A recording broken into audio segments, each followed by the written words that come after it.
Buenas tardes a todos. Un gusto estar acá y gracias a Gustavo y a las autoridades de la universidad por la convocatoria. Voy a tratar de ser respetuoso del tiempo y de que pasemos un tiempo en donde no sé si vamos a tener muchas más certezas con las que vinimos, sino tal vez más dudas, inquietudes, cosas que si me voy de acá tratando de hacerlos pensar un poco, ¿no? Y de cuestionar un poco algunas cosas, tal vez ese sea un buen objetivo. Bueno, a ver, ustedes verán que yo provengo de una iniciativa que se opera en AMIA, la Asociación Mutual Israelita Argentina. Yo no formo parte de la colectividad, soy de la colectividad italiana, pero trabajo allí hace 10 años. Y hace 10 años nació lo que se llama Valor, justamente, RCE más competitividad. Quiero que sepan desde dónde hablo.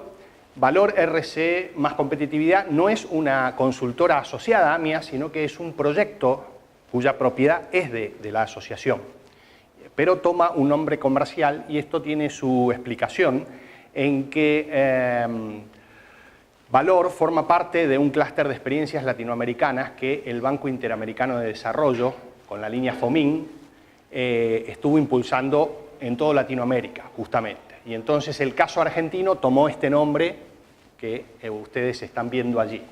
Y nosotros nos dedicamos a justamente promover la temática de la sostenibilidad a lo largo de la cadena de valor.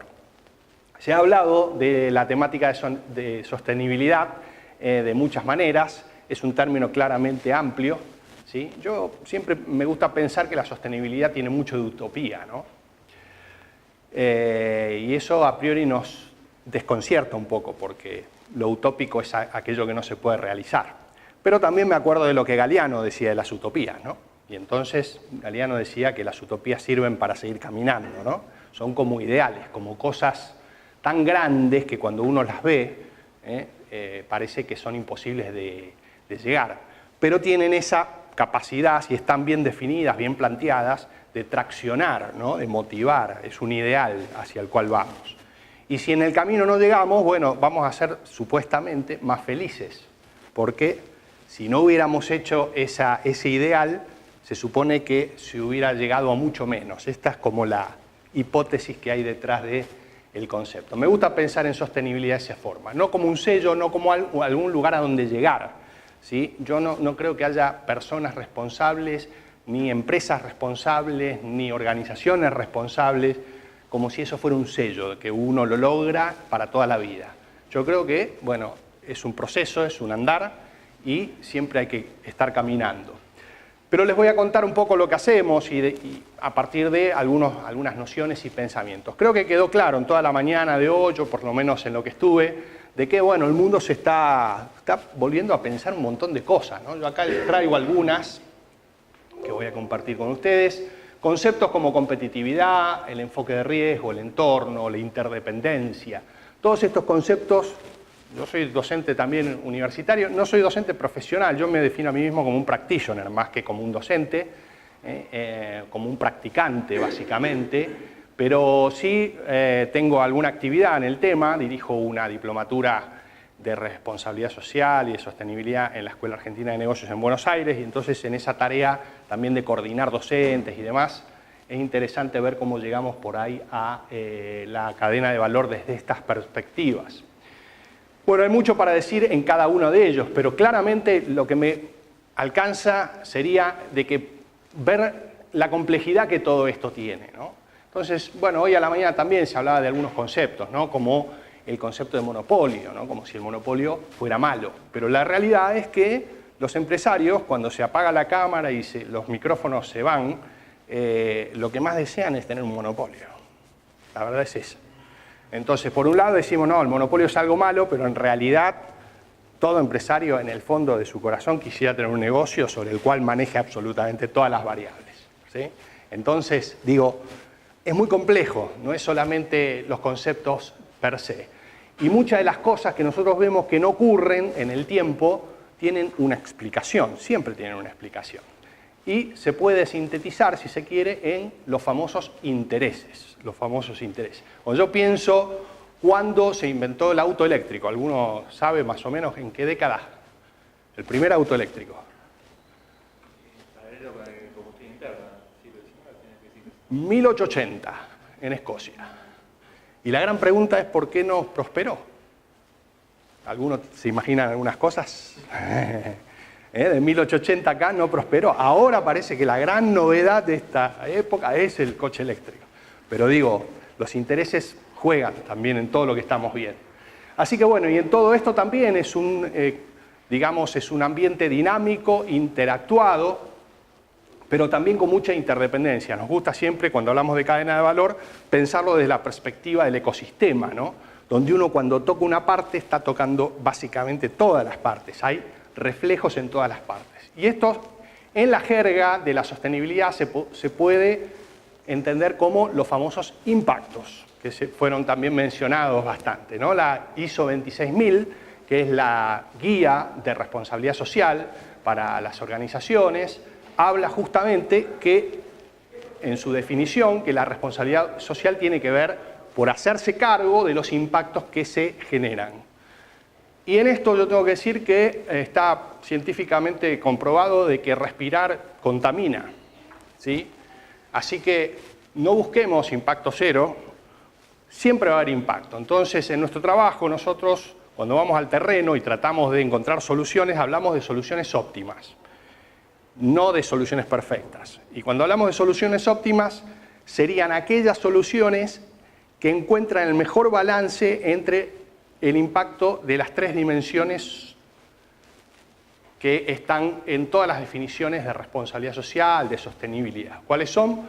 La dimensión económica, la dimensión ambiental y la dimensión social. Si yo, por tomar una decisión ideal, vamos a decir, económicamente hablando, afecto a las otras dos dimensiones, no es la dimensión óptima, será la mejor dimensión económicamente hablando. Y este es un poco el trasfondo, un poco de la filosofía de trabajo y de lo que hay detrás. Y acá hablamos de interdependencia, de cómo las empresas ya no pueden seguir gestionándose como si fueran una isla, ¿sí? De que puedan hacer todo lo que quieran, cuando quieran. Hay interdependencia. Y buena parte de la interdependencia se da en la cadena de valor, ¿sí? En actores que hasta no hace mucho tiempo atrás eran negados, eran menospreciados, eran considerados como males necesarios. Y bueno, esto es un poco lo que está, por así decir, detrás del trabajo que venimos haciendo. A ver, ya le voy a encontrar la vuelta. Bueno, y aquí brevemente, para compartir en los minutos que nos quedan, mostrando un poco esta cuestión de la interdependencia, vamos a decir que la competitividad de las empresas no depende exclusivamente de sus capacidades internas, sino también de la competitividad de sus aliados clave. O sea, y ahí viene un poco la pertinencia, por así decir, del trabajo que nosotros pretendemos hacer. Por supuesto que nosotros somos un pequeño aporte en lo que se puede hacer acerca de esta temática, ¿sí? Venimos trabajando hace 10 años, algún indicador les voy a mostrar para que se den una idea de lo que hacemos, pero hay mucho por hacer, yo diría muchísimo por hacer. Interesante, ninguna cadena es más fuerte que su eslabón más débil, ninguna red es eficaz sin la eficacia de sus nodos y sus vínculos. O sea, cómo ya la gestión empresarial deja de tener su eje principal en un tablero, digamos, y empieza a tener su eje principal en el terreno, diría yo. No es que no se use tablero, digo, pero el terreno empieza a ser fundamental. La calidad de vínculos con los actores con los cuales se relaciona empieza a ser vital para la competitividad. Es lo que se conoce como la competitividad extendida. Y ahí dentro de competitividad tenemos oportunidades a identificar juntos con otros aliados, que ya vamos a ver ahora cuáles podrían ser, y también riesgos, los riesgos extendidos. Así que hoy por hoy, una empresa, por ejemplo, que tiene una fábrica y manufactura un producto determinado, por supuesto que va a poner mucho eje en esa producción, pero también tiene que empezar a pensar cómo esos productos se distribuyen, si con logística de terceros, si esa logística de terceros de alguna manera llevan el logo, la marca, la reputación de esa empresa principal que está contratando. Se empiezan a dar relaciones y vinculaciones básicamente impactos en todos sus relacionamientos. Y ahí aparece la noción entonces fuerte del trabajo que venimos desarrollando ya hace un tiempo. Bueno, simplemente para dar un pantallazo en pocos minutos, pero esto tal vez sea una muestra. Fíjense ustedes, dentro de lo que es la cadena de valor, esta encuesta que se hizo en Londres hace unos años a esta parte, a buena parte del empresariado allí, los 3 ítems que se respondieron como de mayor relevancia, el primero de ellos la trazabilidad, pero ya en segundo término aparece la cuestión ambiental. Y el tercero de ellos, los derechos humanos. Es una temática que empieza a tomar fuerza en la actividad empresarial. Hasta no hace muchos años atrás uno decía qué tienen que hacer los derechos humanos adentro de una empresa. No entiendo qué relación tiene una cosa con la otra. Los derechos humanos son para la calle, son para las entidades públicas, pero adentro de una empresa no hay derechos humanos. Hay objetivos, hay cosas que cumplir, hay horarios, pero derechos humanos no. Resulta que, bueno, adentro de las empresas también hay humanos, ¿no?, que tienen derechos.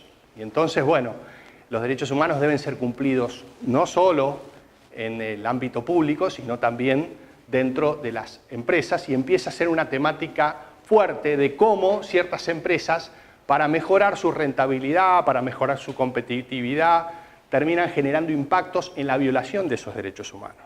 Y entonces Naciones Unidas saca, hace unos años a esta parte, lo que se conoce como los principios rectores sobre derechos humanos y empresas, que es una herramienta que intenta trabajar hacia adentro de esas empresas para asegurarse de que dentro del ámbito empresarial no se violen esos derechos humanos de las personas. Dicho sea de paso, en este momento el Gobierno Nacional está elaborando el Plan Nacional de Derechos Humanos y Empresas. Así que, si a alguno de ustedes les interesa la temática, pueden acercarse. Una temática bien interesante.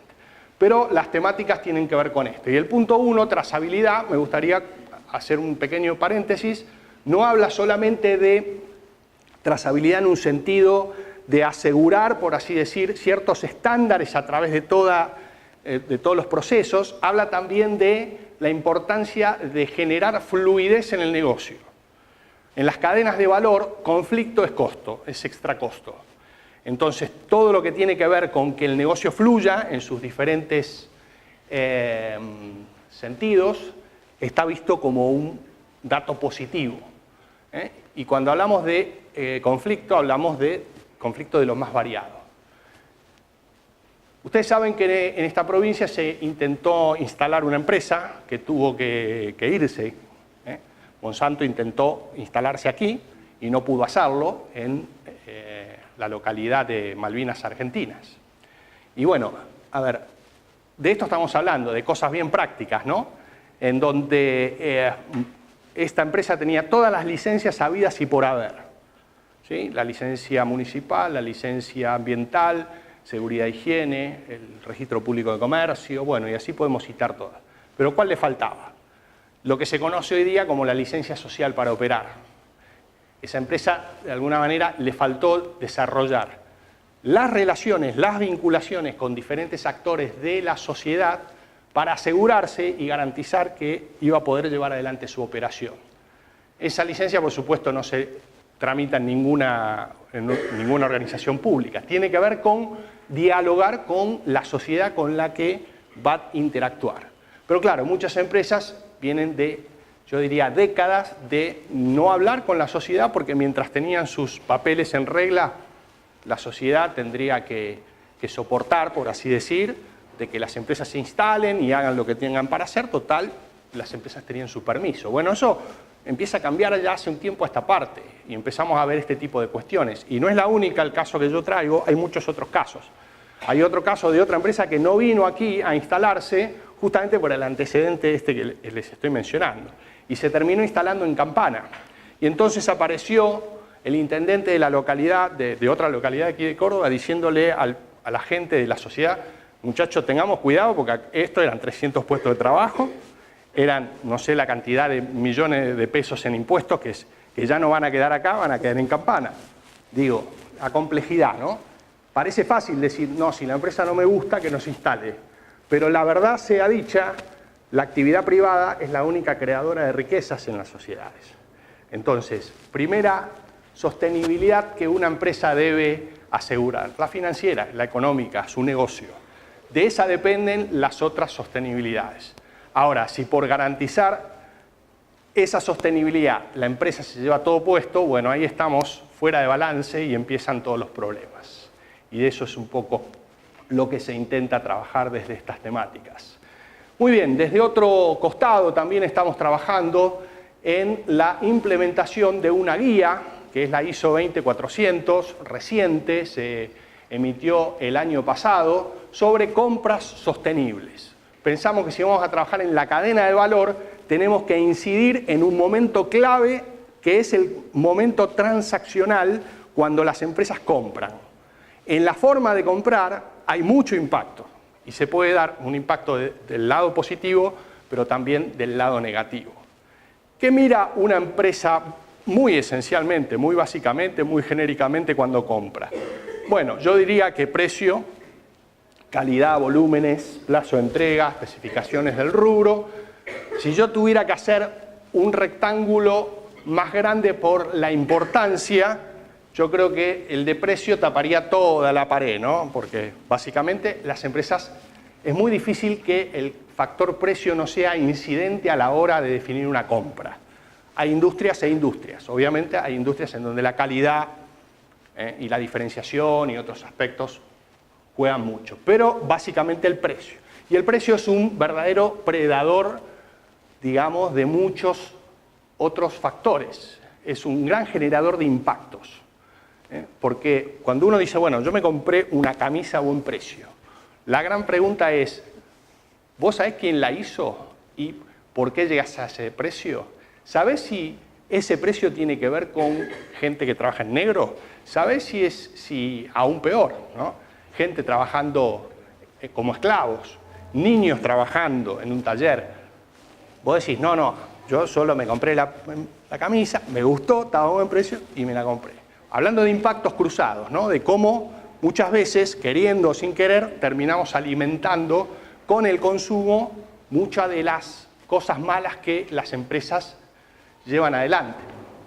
Entonces, a la hora de comprar, cuando las grandes empresas se abastecen de insumos, de semielaborados, de servicios también, les estamos empezando a pedir a las empresas, esto es un proceso largo, diría yo, si me permiten, les estamos empezando a pedir, las estamos empezando a sensibilizar para que a la hora de comprar tengan otros criterios en cuenta. Y estos criterios están plasmados justamente en la 20400, que intenta no descartar todo lo anterior, porque sería verdaderamente una utopía. Pedirle a una empresa que no compre por precio sería utópico, sería ideal y por ende fracasaríamos en el intento, pero sí empezar a insertar progresivamente otros criterios a la hora de comprar. Y esto tiene que ver con las materias fundamentales de la 20400, que son las mismas materias fundamentales que tiene la ISO 26000. Y ahí están los derechos humanos, están las prácticas laborales y aparece claramente la gestión ambiental también como un criterio a tener en cuenta. No falla el que me dice comprar verde es más caro, explícame cómo funciona esto, porque si esto es así, todo lo demás se cae. Entonces, bueno, voy a hacer un pequeño apéndice en los minutos que me queda para adelantarme a esa objeción. Generalmente la guía trabaja progresivamente con adopciones que se van dando en el tiempo. No pretendemos de nuevo que quede de lado todo lo anterior, sí que las empresas empiecen a adoptarlo. ¿De qué forma? Muchas veces se dan compulsas, no vamos a un caso práctico, en donde uno, obviamente, cuando va a la compulsa, tiene una cantidad de ofertas que analizar. Supongamos que de muchas ofertas aparezcan 5 que cumplen con las condiciones básicas que yo establecí competitivas en la primera ventana. Yo lo llamo así para, como se abre una ventana y digo, bueno, la competencia tiene que ver con esta parte, con la parte tradicional. Si ahí me quedan 5, que obviamente yo estoy dando un caso ideal, porque ustedes también me podrán decir, en muchos casos no te queda 5, y ahí entonces empieza otro problema, claramente. ¿no? Cuando la oferta es muy comprimida. Pero asumiendo de que pueda pasar esto, abrimos una segunda ventana en donde cuando hay atributos que tienen que ver con estas cuestiones de sostenibilidad, puntúan mejor. Y entonces se empieza a dar que yo garantizo de alguna manera la competitividad de un precio, de una buena calidad, de una cantidad de atributos que yo necesito para ser competitivo en la empresa, pero no a costa de, digamos, lo que viene después. Lo que viene después viene como segunda opción. Bueno, esto es una de las maneras en donde se puede dar este tipo de implementaciones. La guía es muy interesante, trabaja por ciclo de vida, con la concepción de la economía circular, y se trata de arrimar a eso, ¿sí? Entonces, son pasos que se van dando, digamos, secuencialmente. No pretende ser un cambio de un día para otro, y estamos trabajando ya con varias empresas en la sensibilización hacia esos estándares. Claramente hay un punto clave acá, me faltaba una séptima materia fundamental, que es la gobernanza. ¿Qué quiere decir? Que muchas veces vamos a encontrar, y se están dando casos en donde empresas están comprando un 2%, un 3% más caro que la mejor oferta, pero por ejemplo, por factores de lejanía de la provisión. Entonces yo digo, bueno, si el que me da el mejor precio está a 200 kilómetros, por decir un caso, ¿no? Y el que me da un precio de un 2, un 3% está a 30 kilómetros, bueno, me animo a comprar eso por el impacto que está generando el tema de la logística. El comprador tradicional te dirá, a mí si me entregan en mi fábrica, gana el que mejor precio tiene. Bueno, esta es la manera tradicional de pensar la cosa. La otra manera, alternativa, que obviamente es más cara, porque claramente en ese caso sí estamos pagando de más, en márgenes relativamente bajos, pero estamos haciendo un camino que estoy trayendo casos reales, o sea, después les puedo dar el dato si quieren, pero se está dando que hay departamentos de compras que están empezando a practicar esto que estamos mencionando. Solo para mencionarlo, y ya con el poco tiempo que me queda, estamos trabajando ya desde hace 10 años con estas empresas, hay algunas más. En este momento estamos haciendo justamente una asistencia técnica al departamento de abastecimiento de Arcor. Hoy a la mañana se hicieron talleres con compradores, así que estamos trabajando bastante fuerte con estas empresas y con sus cadenas de valor también. O sea, ¿qué decimos? ¿De qué hablamos cuando hablamos de cadena de valor? Hablamos de ir a proveedores, hablamos de ir a subcontratistas, hablamos de ir a distribuidores y trabajar también con ellos. No solo en clave de exigencia, no solo en clave de que estas empresas cada vez les exijan más, sino en clave de que también las puedan ayudar a que salten más alto, ¿sí? En la mirada tradicional uno decía, bueno, un proveedor es un tercero y bueno, vamos a la competencia y el que gane a ese le compro. Básicamente esa era la lógica. En la mirada que estamos intentando promover, cambia el paradigma y se lo ve como un aliado. Y entonces un aliado no solo se le exige más, sino también que se lo puede ayudar, se lo puede promover desde diferentes perspectivas. O sea, se lo puede asistir desde muchas perspectivas, con capacitación, con asistencia técnica, con dar acceso a financiamiento que esté disponible en diferentes variantes y a generar proyectos que a veces tienen que ver con cosas comunes. Y esto a veces tiene que ver con incrementar un poco el plazo de los contratos, darle más horizonte a los contratos con ciertos proveedores claves. Por supuesto que esto no va a poder ser con todos los proveedores que una empresa tiene. Imagínense, hay empresas que tienen 2.000, 3.000, 4.000 proveedores. Y este tipo de programas no puede recaer sobre todos. Pero sí identificar, hacer un primer trabajo de identificación de aquellos proveedores claves, y claves pueden ser claves porque son los únicos que hacen lo que hacen, pueden ser claves porque tienen problemas financieros, pueden ser claves porque son empresas familiares entre su segunda y tercera generación, en donde hay una alta mortandad y yo necesito que esas empresas proveedoras continúen y yo tener esa trazabilidad y esa fluidez en el negocio. O sea, claves puede tener que ver con varios criterios. Entonces estas empresas, muchas de ellas están, digamos, tratando de promover esta mejora en sus cadenas, y están invirtiendo en las cadenas de valor. Solo por mostrarles, bueno, algunos indicadores. En estos 10 años, la cantidad de horas de capacitación rondan las 4.500 y más o menos una cantidad parecida de horas hemos tenido en asistencia técnica, en trabajo con visitas.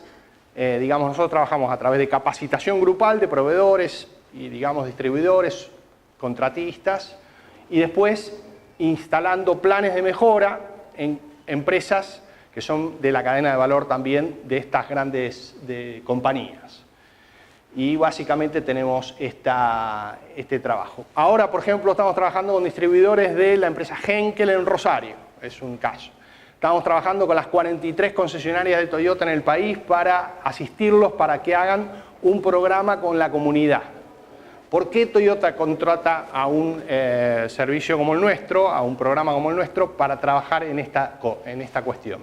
Porque Toyota está convencido de que si las concesionarias logran ser buenos vecinos, no solo va a mejorar su marca, su reputación, la presencia de esa unidad empresarial en la comunidad va a ser vista diferente. ¿Sí? Entonces, bueno, hay todo un trabajo de inversión que es de mediano y largo plazo, claramente, para que, digamos, la presencia de Toyota a través de sus múltiples canales sea mejor percibida, mejor vista, que haya una empresa que esté de cara a la sociedad y no a espaldas de la sociedad, con todo lo que eso implica. Por dar solo un ejemplo de lo que está ocurriendo al día de hoy. Bueno, ¿en qué trabajamos cuando trabajamos en la temática que, digamos, está más bien relacionada con el mundo ambiental? Como para traer algunas tipologías. Obviamente, cuando vamos a hacer un plan dentro de una empresa proveedora, el plan puede tener que ver con la optimización de energías, con la mejora de procesos, con los residuos, y también podemos estar trabajando en acciones colectivas.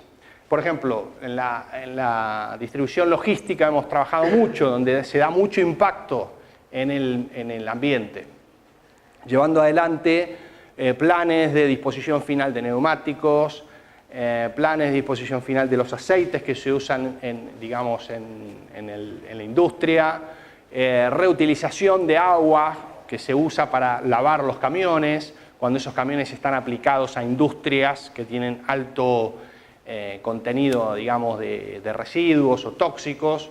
Bueno, hay un trabajo fuerte en eso. Quiero decir claramente que yo he traído la tipología de lo ambiental, pero nuestro enfoque es un enfoque integral, en donde lo ambiental es uno de tantos otros rubros.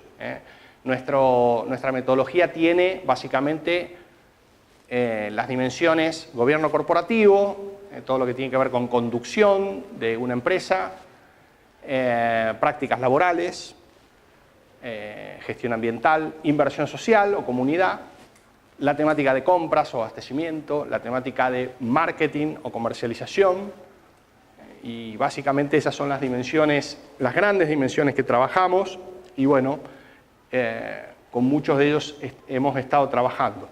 Hoy día, bueno, yo les mostré las grandes empresas que en 10 años básicamente están confiando en nosotros. Hemos trabajado en el terreno con unas 500 empresas proveedoras / distribuidoras, haciendo trabajos, digamos, que tienen que ver con planes que van de año a año y medio de implementación. ¿Sí? Este es un poco el enfoque que estamos usando, que es el que trajimos del Bitfomin en este clúster de experiencias. Ya estamos cortando, sí.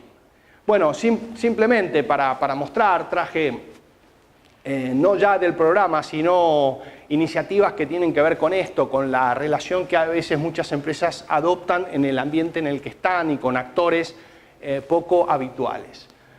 Voy a compartir nada más que el primero, después si quieren preguntar sobre los otros. El de Walmart Gigatón se los recomiendo. Walmart en México y en Estados Unidos convoca a sus proveedores con metas ambientales específicas. Entonces llama a los proveedores para sumarse a llevar adelante las metas en forma común. En vez de decirles hagan ustedes lo que quieran o reduzcan ustedes tal cosa o tal otra, Walmart hace de esto una acción colectiva. Llama a sus proveedores y básicamente los invita a participar en una acción común para reducir impacto ambiental, para llevar adelante la optimización de sus recursos. Y obviamente, en la medida en que los proveedores se suman a esto, fidelizan su vinculación, su relación y bueno, Walmart tiende a tener una relación preferencial con ellos, de más largo plazo, con otras condiciones. Y cierro con Nestlé de los biodigestores. El caso es bastante conocido.